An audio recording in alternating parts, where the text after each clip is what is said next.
उसका भाष्य स्वामी जी ने एक किया है और किसी का कुछ और हो सकता है, लेकिन ये चर्चा होने से ही उसमें से नवनीत निकलेगा, उस मंथन में से ही निष्कर्ष निकलेंगे। उसकी आवश्यकता है, क्योंकि हमारा अपना जीवन इसके अनुसार नहीं चल रहा है। दुनिया को उनको बहुत सिखाना है और सिखाने लायक हमारे पास बहुत है, लेकिन जो बहुत है वो आज हमारे आचरण में नहीं है। तो भेदभाव कहां से आया, अभी भी चलता है, क्यों चलता है? हमारे अस्पष्ट उल्लेख है, अहिंसा ही हमारा स्वभाव है, हमारा मूल्य है अहिंसा। लेकिन हमारी अहिंसा लोगों को बदलने के लिए, लोगों को अहिंसक बनाने के लिए है। तो कुछ लोग तो बन जाएंगे हमारा उदाहरण देकर, लेकिन कुछ लोग नहीं बनेंगे, और इतने बगड़े रहेंगे कुछ भी करो वो नहीं होंगे और उपद्रव करेंगे दुनिया का। तो इसके लिए क्या करना है? आपने बताया मुंबई में मैंने रावण का उल्लेख मैंने इसलिए कहा, मैंने कहा कि भाई हम तो किसी के दुश्मन नहीं है, द्वेष वगैरह हमारा स्वभाव नहीं है।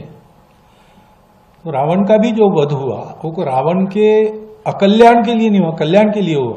जब ये सिद्ध हुआ कि शिवभक्त रावण है, वेद ज्ञाता रावण है, उत्तम गवर्नेंस करने वाला रावण है, सब प्रकार का उसके पास अच्छा आदमी बनने के लिए जो जो चाहिए वो सब है, लेकिन उसने जिस शरीर और मन बुद्धि का स्वीकार किया है वो ऐसा है कि वो इस अच्छाई को उसके अंदर आने नहीं देगा, और कुछ भी करो उसमें अच्छाई भर नहीं सकते।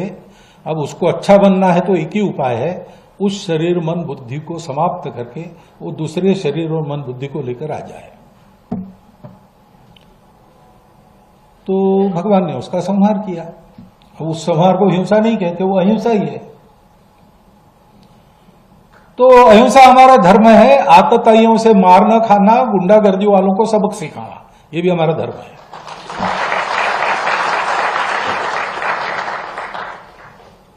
अब पाश्चात्यों की जो विचार पद्धति है उसमें दोनों एक साथ नहीं चल सकते, क्योंकि इन दोनों को बैलेंस करने वाला जो विचार है कि मैं लोगों में, मेरा शत्रु है फिर भी मैं देखूंगा अच्छा आदमी है कि खराब आदमी है,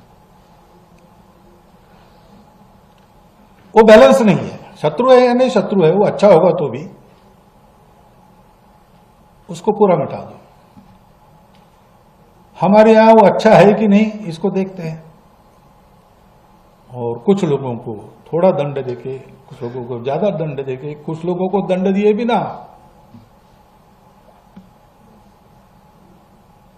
सुधार कर अपनाते, और जिनका इलाज ही नहीं दूसरा कुछ, उनके कल्याण के लिए उनको बेसिक मटेरियल दूसरा पाने के लिए भेज देते जहां मिलता है वहां। इसमें एक बैलेंस है। अभी हम कभी भी अपने पड़ोसियों की कोई अपमान, कोई हानि नहीं करते,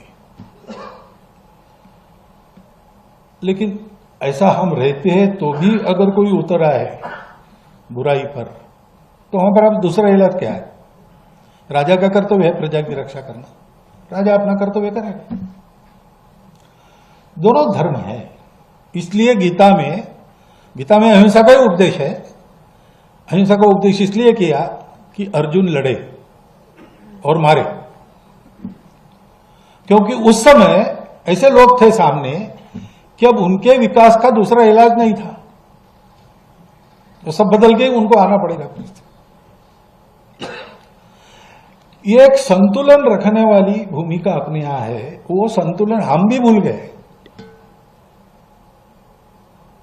ये संतुलन देने वाला धर्म है, धर्म की दृष्टि है हमारे यहां, जैसा बताया।